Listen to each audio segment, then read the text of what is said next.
Hello students, how are you? I hope you all will be fine. So today we will start lesson 16, How's That? Okay, so at first we will read this lesson.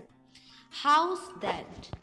You might have heard this question very often from a bowler. It really hurts both the umpire and the batsman.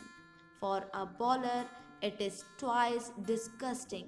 Sometimes the umpire declares the batsman out, and sometimes he doesn't. But then it is a part of the game. Apart from games, in our daily lives, we face some incidents and situations which nobody likes to be in. Somebody may try deliberately or unknowingly to encroach upon your rights and possessions, but you do nothing because of courtesy.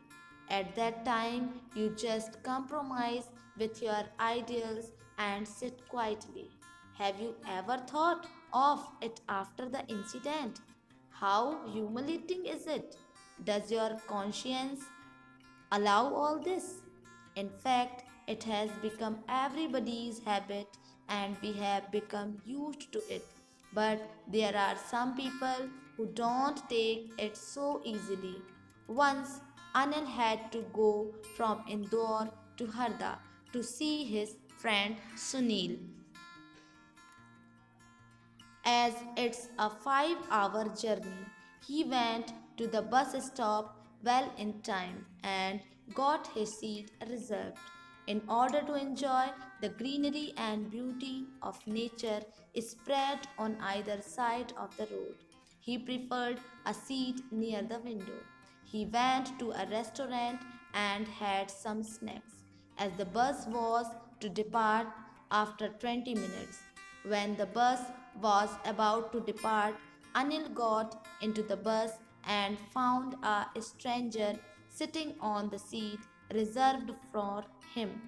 So Anil said, Sir, it's my seat. Would you please vacate it for me? So stranger said, Who says it's yours?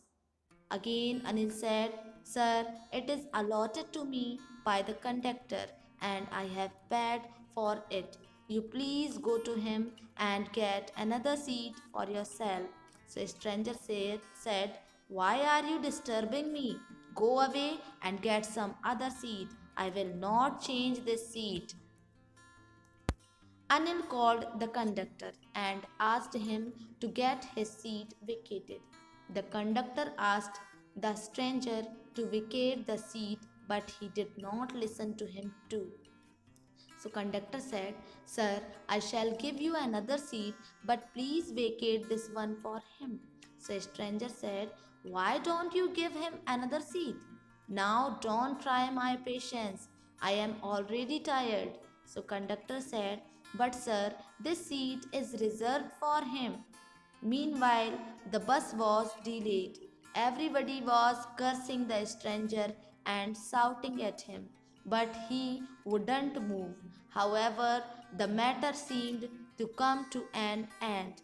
One of the passengers, a senior person who appeared to be a retired army officer by his way of talking and discipline, came to the front and gave a piece of advice to that stranger.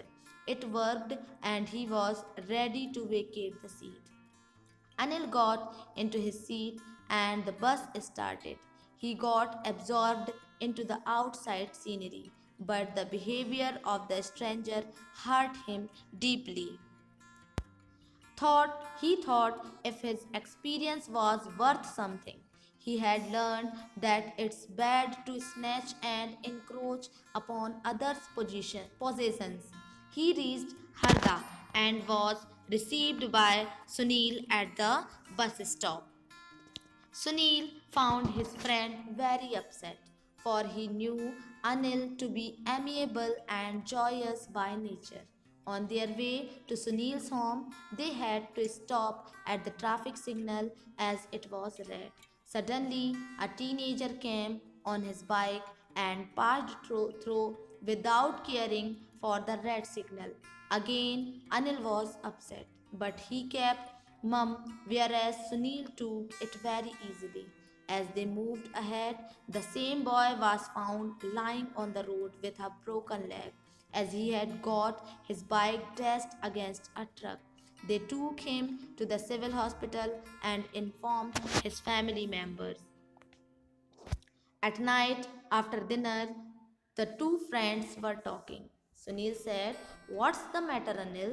You are upset? Tell me if anything is wrong." So Anil said, "I am all right, but the way things and conditions are changing hurts me. You see people doing what they shouldn't do without any thought for the well being of themselves and others. Should we not be considerate towards our fellow travelers and other members in our society?" The story ends here, but now without leaving a question for all of us. So, read this lesson again in your home tomorrow. We will see the explanation. Okay, I will explain this lesson. So stay safe, be healthy. Bye.